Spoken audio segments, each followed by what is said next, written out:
Hello folks and welcome back, and this time it is the Knockhill touring car review.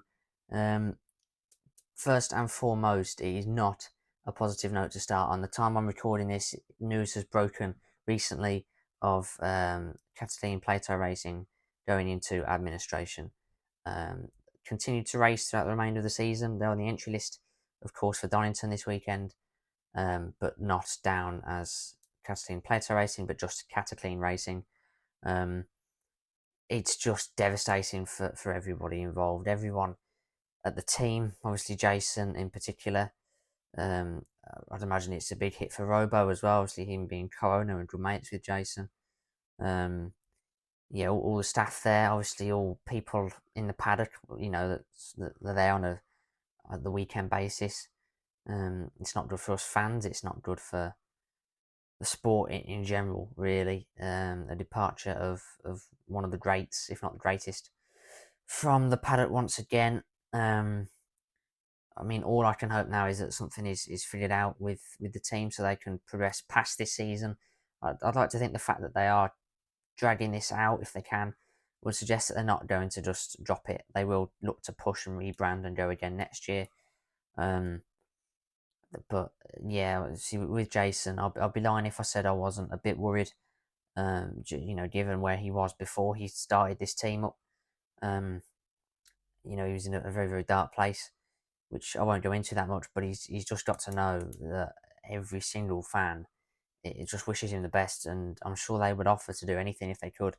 If we needed some help and support, he's got a fantastic network around him, of mates, of people he's known for a very long time that will only encourage him and speak highly of him and do everything they can to prevent him falling back into a slump.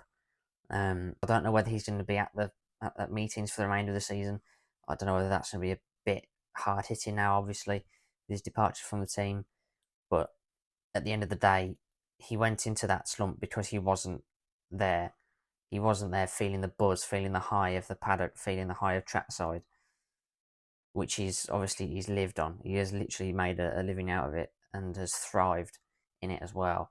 So, despite the fact that this is obviously a very, very sour taste in his mouth mid-season, I still think he needs to be at these meetings, speaking to people he'll know, because that's where he'll be told stuff that he's good. He wants to hear, and then he can truly realise in person. He can then truly realise the backing that he has from everyone involved in a touring car weekend, from race officials, Alan Gow, all the way down to us mere fans. So I only wish JP all the best for the future and seeing what it holds.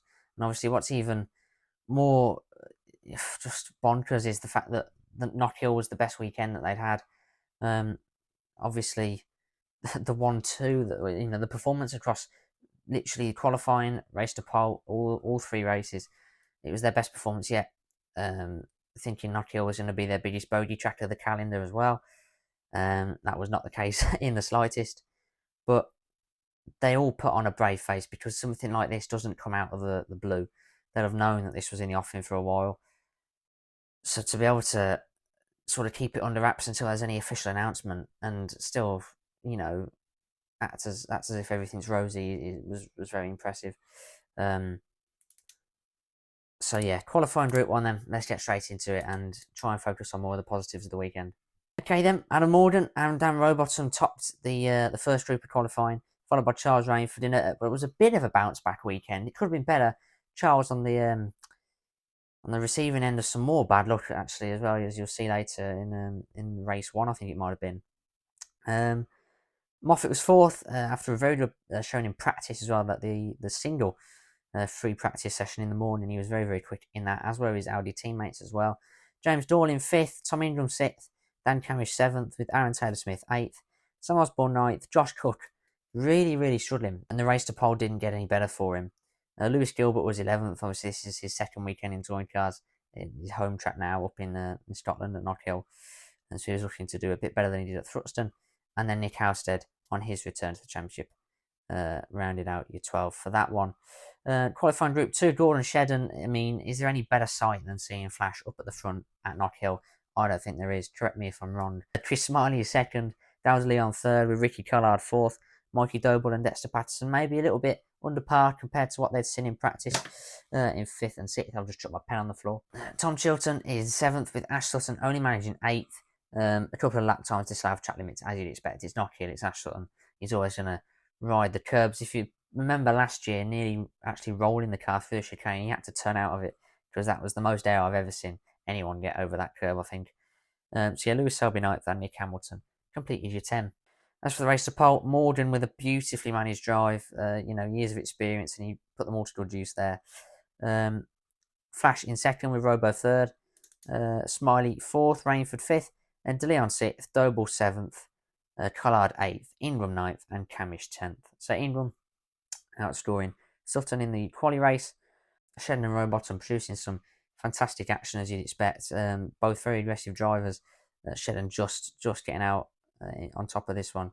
Robo kept him honest though all the way to the flag. The last couple of laps especially turned the heat up. Was really probing. Going back to then Josh Cook, the DNF in this.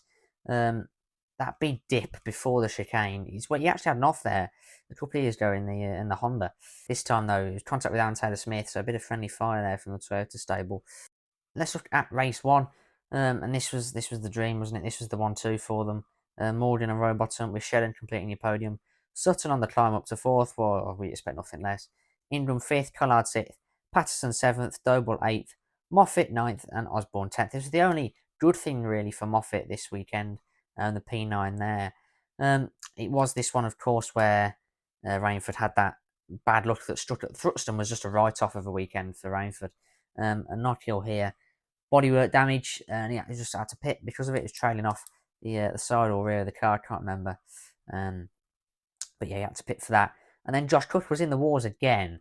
Obviously, starting from the back of the grid, he didn't make that much progress at all.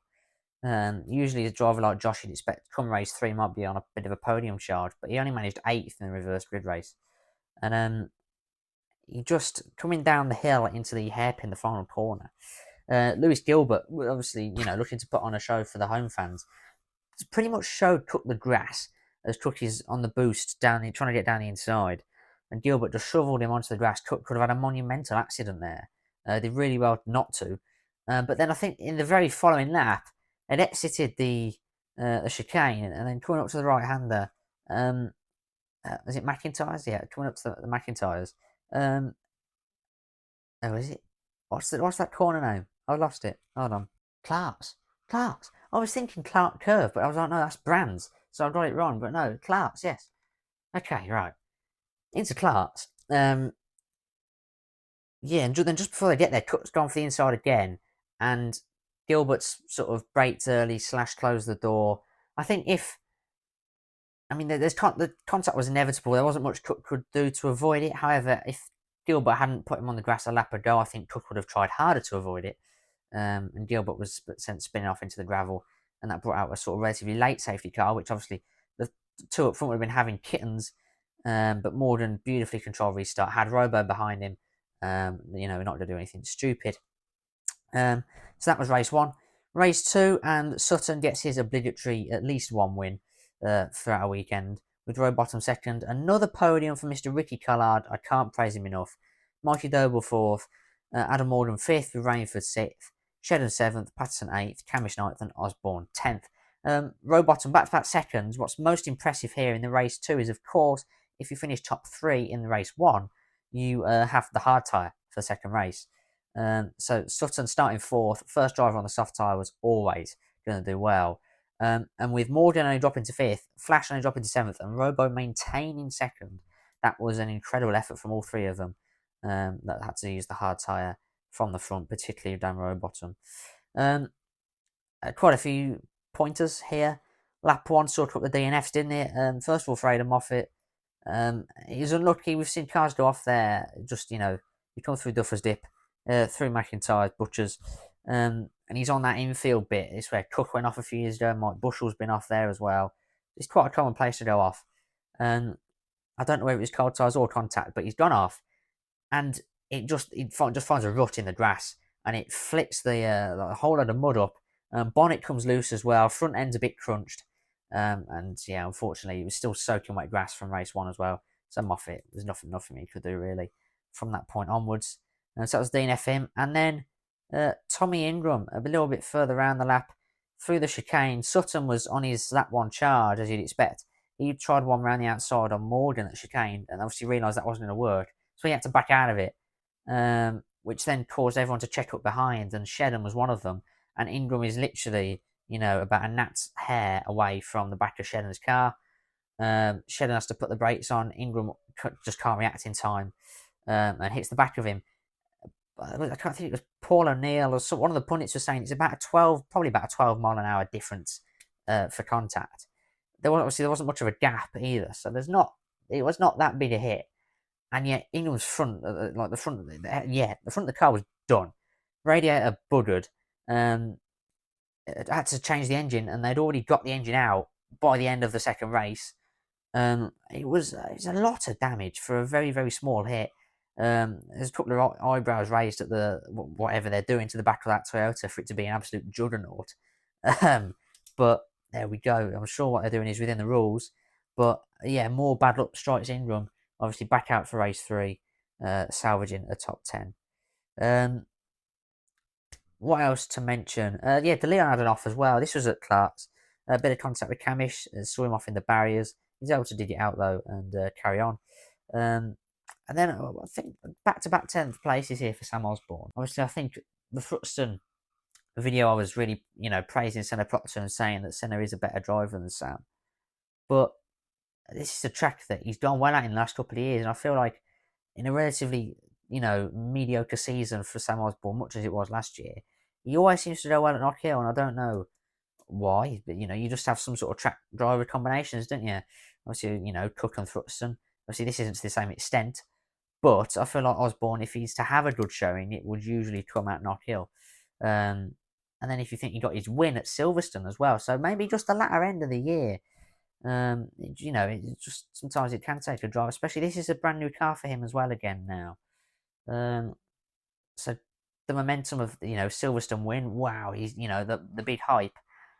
He must have been feeling great, and then to know that you've got a new car to learn next year, you must be thinking, oh, just as I finally get to grips with this bad boy, I've got a new machine coming in to learn. But yeah, Knockhill, strong showing from him. Hopefully, carries on into Donington, and then Croft, Silverstone, and of course Brands GP. Final race then of the weekend, and Tommy Childs with a much needed podium, a win. It's just been a bad season, down to a mixture of things. I don't think Tom has ultimately been quick enough. I think he'll admit that as well. I don't think he's shown enough pace really this season. But at the same time, he's also had some rotten luck going with it. Obviously, race 1 here, he got punted off by Dexter Patterson. You think of when he was on for a potentially really strong weekend at Snetterton, he put it on pole, didn't he, for the quali race. Then Rainford rather rudely elbowed him out of the way. He also had the penalty for the false start. It was a bit messy. And ever since then, Chilton's just been sort of caught up in those midfield excursions and skirmishes. But as I was saying, if he was quicker, he wouldn't be in that. So I think there's a bit of it's a double-edged sword really in terms of luck and overall pace this year. But no issues with it here. I know he had the full allocation of boost, but what you've got to remember is that Tom Chilton is a model professional in this sport. He's one of the nicest guys on the grid, and he's a bloody fast man as well in most weekends. Just not often enough this year. So yeah, there was no danger of him ever relinquishing this lead. He got it off the line perfectly fine and just drove off into the sunset. Morgan did his best in P2 to hunt him down, just couldn't quite get there. Camish ran out the weekend with a podium. It's just a weekend where, the battle for P2 in the championship is very much on. And with Ingram's woes continuing, this was a chance for Camish to really pounce, and unfortunately it didn't quite happen. Patterson was 4th, with Rainford 5th, De Leon 6th, Robo 7th, Cook 8th, Collard 9th, and Ingram 10th. So yeah, Ingram was covering the top 10. Chilton, I mentioned as well. And then home hero Gordon Shedden, I think, wow. Suspension, not suspension, sorry, puncher, rear left, gone on lap 1.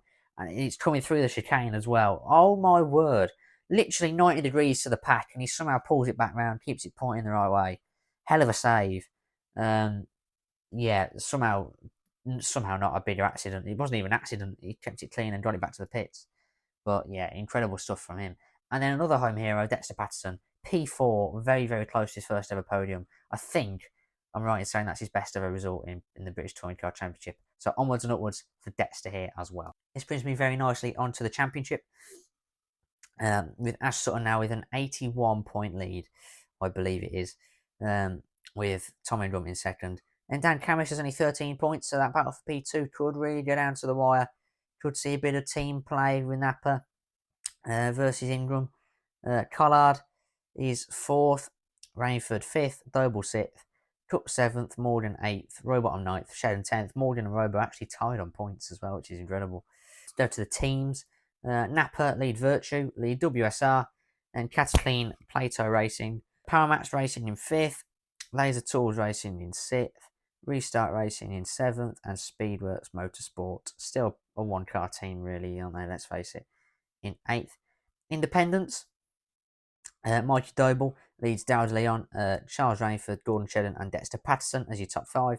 And then the Jack Sears top 5, Dexter Patterson, James Dorlin, Sam Osborne, Lewis Selby, and Nick Hamilton. And now, so I must mention on the back of this, James Dorlin will not be getting any more points this season, because just like it was last year, unable to put a full season together, unfortunately. I think it's a simple case of running out of money, which is a real shame. I've made my feelings known of James on this channel, gave him driver of the day at Thruxton. I think he's fantastic to have on the grid. But the good news is we're not having a replacement that's there just to make up the numbers, because it's the return of Dan Lloyd, and as sad as I am to see Dorling go, I am thrilled to have Dan back. I remember bumping into Dan at Silverstone when he had a really good weekend in Porsche Carrera Cup, and just exchanged a couple of words with him, and he seemed like just a really nice guy, and he's so fast as well. He's a really underrated driver. On his day, he can take it to absolutely anybody. Obviously, he's back in time for his home weekend at Croft, which he'll be absolutely relishing. One thing left to do then, isn't there? And that is driver of the day. Now, I said when I introduced this sort of concept at Thruxton that I wouldn't go for like the driver who's just winning everything and stuff, but I think there was a clear driver this weekend, wasn't there? And that was Adam Morgan. Robo obviously fantastic himself, but Morgan with a P1, a P5, and a P2, it was just a sublime display of resilience, perseverance, dedication, speed, most importantly, and also elegance on the track. There was not a single point where Morgan was having to, really wring the neck out of the car. Everything looked smooth, everything looked controlled, and it was a perfect way to say goodbye to Jason Plato. That's the one positive you can look at from this, is that Plato's final weekend was their best weekend. So Adam Morgan, fantastic drive from him. Driver of the day, undoubtedly. Just the two support championships for me to look at today then. And we'll start with the Porsche Sprint Challenge. Of course, I'll be doing the minis as well. We did have the Scottish Legends make their return to the package as well, only the second time ever, after a appearance at Alton Park. And the Caterham 7s as well, albeit a much depleted grid. It was a bit disappointing to see, really, because Caterham do make for some of the best one-mate racing you'll see about. The UK do the Caterham scene bloody well too. Donington Park entry list is looking much more meaty and healthy though, so I'm very much looking forward to that. But anyway, let's talk all things Sprint Challenge then. Qualifying, Josh Rogers, Joe Marshall. Pipping Joe Marshall to it. Sam Harvey was third with Matt Carhenny fourth. Felix Livesey continuing to impress myself in P5. And Dan Zelos and Dan Lewis. Ethan Hamilton, Matt Swat, and Lydia Walmsley round out your top 10. Race 1 then, and it's the top 2 from qualifying, as it was indeed all weekend as well. Rogers and Marshall. Clyde Henny though on the podium in that one with Sam Harvey 4th. Matt Swat up to 5th. Fantastic drive from him. Dan Zelos 6th. Lydia Walmsley 7th. Chris Bingham 8th. Ethan Hamilton 9th. And Dan Lewis 10th. So, we already talked about Matt Swat, and then Lydia Walmsley as well. That's two of the clean racing cars out of the four car stable. Of course, Matt Carhenny and Amy Watts continuing from last season. Introduction Lydia Walmsley and Max Watt to the squad as well. Having Max Watt and Amy Watts in the same team it's bloody complicating for poor David and Jade, and indeed anyone who's trying to follow the championship and the race standings. Yeah, but the main one though is of course Marshall being dethroned. This is the main talking point. Just I think he won every race this year until that point, or something stupid like that. But Josh Rogers, it was his turn now. A bit of a spoiler alert. He did the hat trick this weekend instead of Joe Marshall, which I think goes to show you A, there's your closest challenger in terms of outright pace to Marshall, and B, unfortunately, the nature of Sprint Challenge at the minute, you've got great battles in the midfield. The midfield is fantastic. I love that. Race 3 in particular was fantastic. Lower end of the top 10. I'll talk more about it. But you sort of get the top 5 sort of just in their own race. P1 and 2, usually Marshall and either, I don't know, Rogers or Hamilton, they're gone. There might be a slight battle for podium, but it's very, very rhythmic. Once they're settled in after the opening couple of laps, there's not a great deal going on. It's a fantastic championship though to learn racecraft. And of course, these are Caymans, these are Porsche Cayman GT4 style cars. They are not your standard slouch, so the drivers are still hustling these around. God knows what mile an hour, but sometimes it can get a little bit tedious to watch from a spectator point of view. But as I was saying, it's a fantastic place to sort of learn your trade. Really, I think. Obviously, a few years ago when this championship began, you were looking at grid sizes of about anywhere from 8 to 12. And obviously now we're into the 20s, and some strong drivers as well. A lot of these drivers aren't here to make up numbers. A lot of these drivers are here to compete, and they do compete well. So it's still a brilliant championship, and I'm hoping we're going to see a few more climb the natural Porsche ladder and go into Carrera Cup. I think Carrera Cup is big financially, I think. But with the introduction next year, of course, with the new 992 Cup car with traction control and ABS, it might be a bit more appealing for some people. Maybe just needed that bit of a confidence boost, knowing the cars aren't going to be quite as much as a handful as they were before. Who knows? Anyway, I mean, Carrera Cup needs numbers, so I'm just sort of hoping we might see a few of the top gods from this eventually make that move. Which we have done in the past. Seb Hopkins, for example, Will Jenkins, Jacob Toffs, of course, the most recent one. So fingers crossed. Fingers crossed. Anyway, race 2. Rogers, Marshall, Kyle Henney, the same podium throughout the entire weekend. Sam Harvey 4th again. Ethan Hamilton up to 5th, much better from Ethan. It's where, top 5 is where we expect him to be now. Dan Z lost 6th, holding off Felix Livesey. And Dean Burden a return to the top 10 with Reece Summerfield and Dan Lewis. So I mentioned Felix Livesey at Alton Park, and he's brilliant. He's a brilliant young lad. I remember, juniors, he didn't set the world on fire, did he? He was definitely, other drivers definitely overshadowed him in that particular formula. He's still doing the GT Championship, but the weekend literally just gone. He was at Snetterton on the British GT support in the GT Championship, battling for podium positions. He was in race wins. He's a proper peddler, so very, very impressed with how he's handled these step-ups from the junior cars, the G40, into other machinery. I'm hoping, I think, obviously GT Championship and Sprint Challenge, GT4 style machinery. I'm hoping this is a sign of things to come for Felix. Maybe a British GT move is on the bill potentially for next year. Who knows? He's getting his experience in 2 different types of GT4 machinery.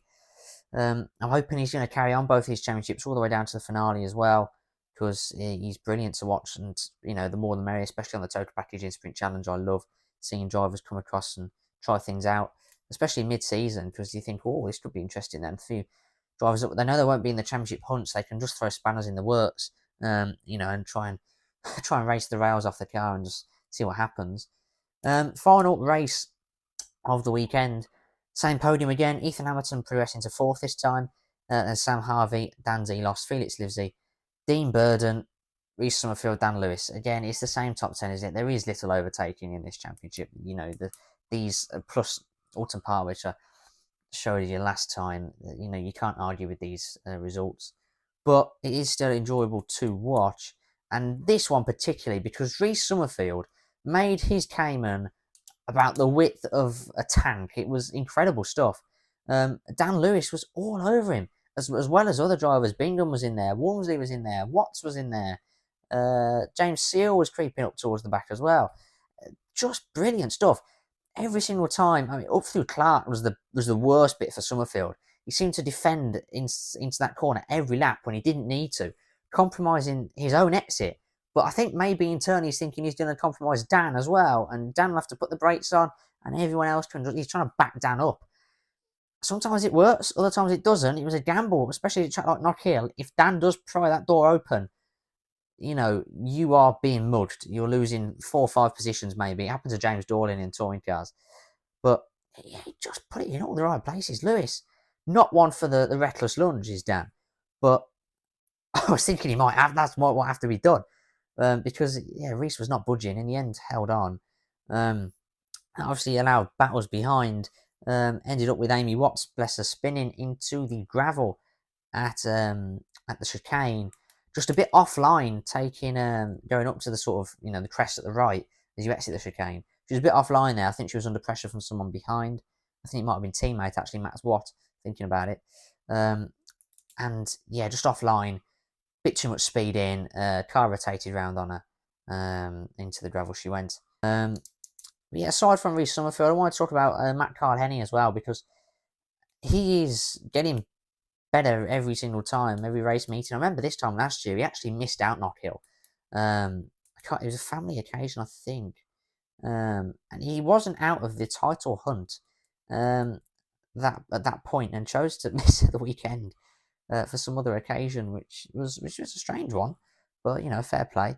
And the amount of third place finishes, third, fourth, that sort of range that he's picking up this year is ridiculous.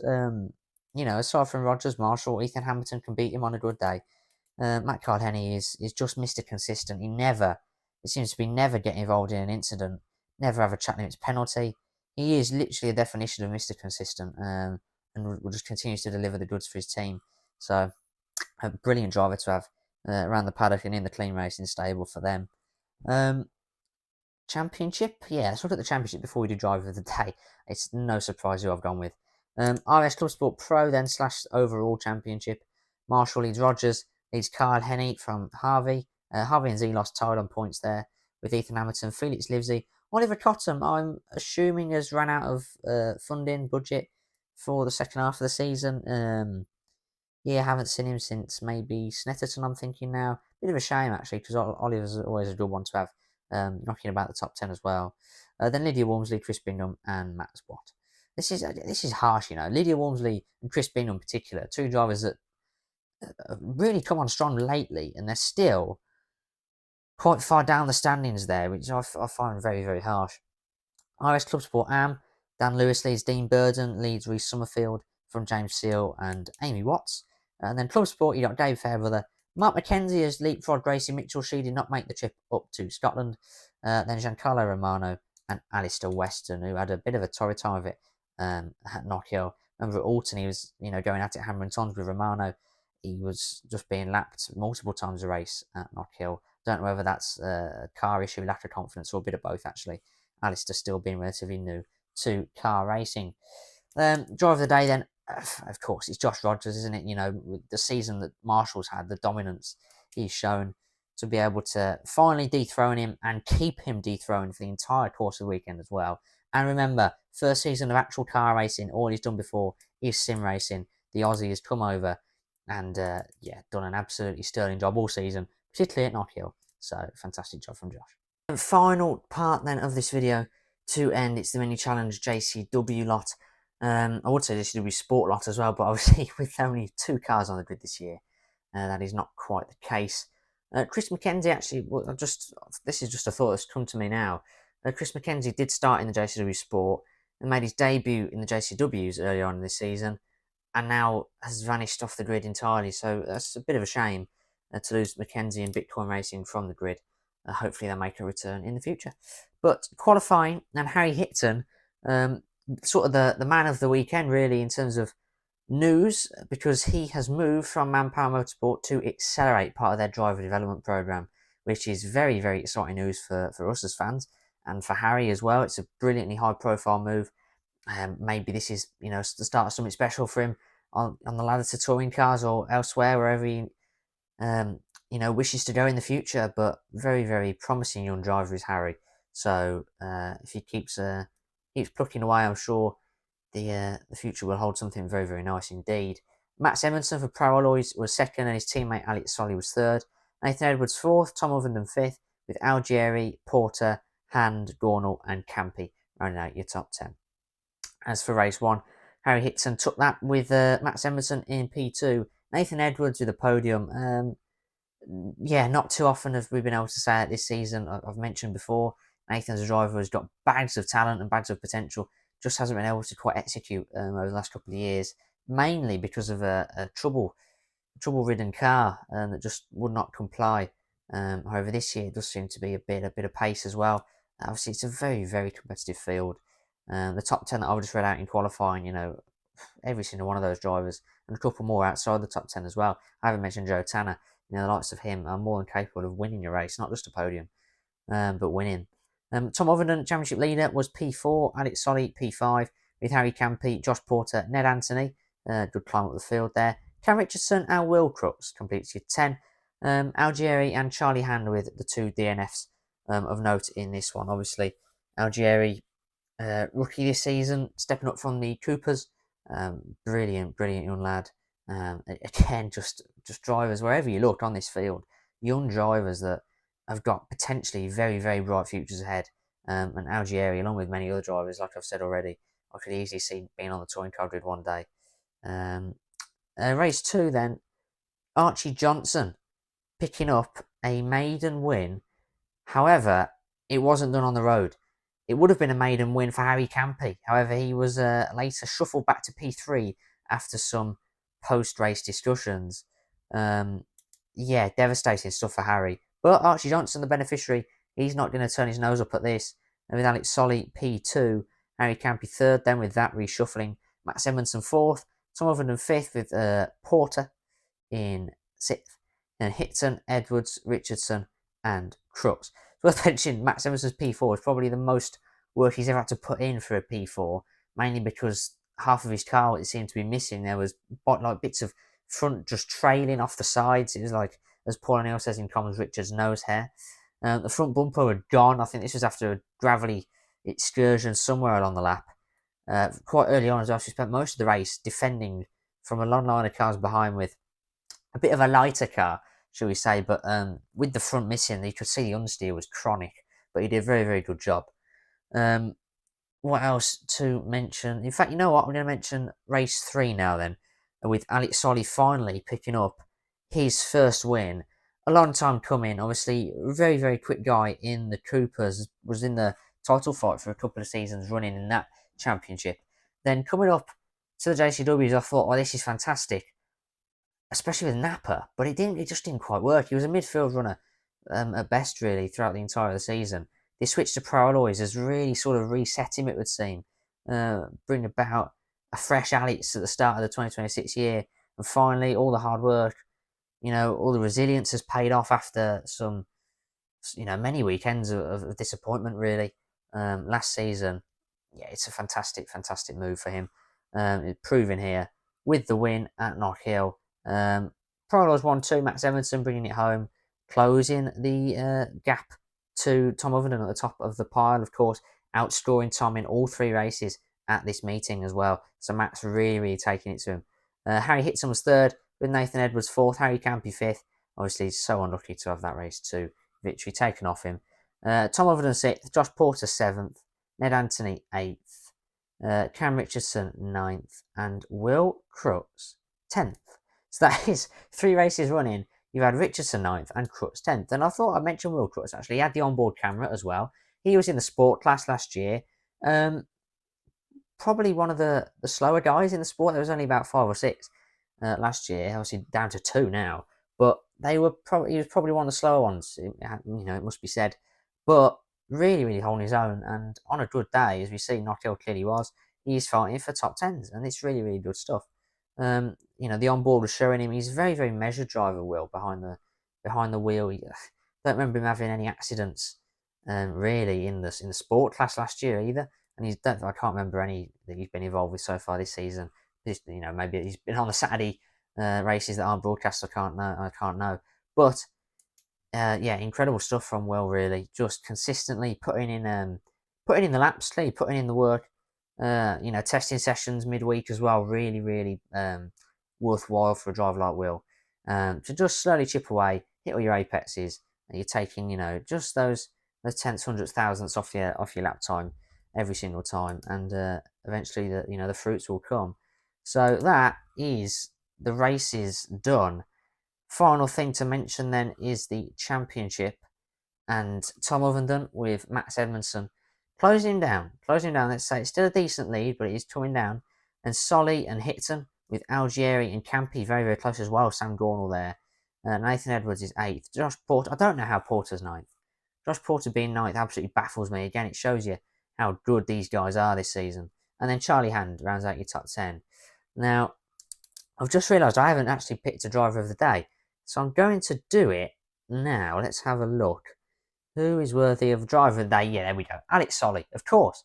P5 in race 1, a P2 in race 2, and a maiden win in race 3. Alex Solly, I've already spoken about him. He's my driver of the day. And with that, that is the Knockhill Roundup done. Donington Park this weekend. I am buzzing.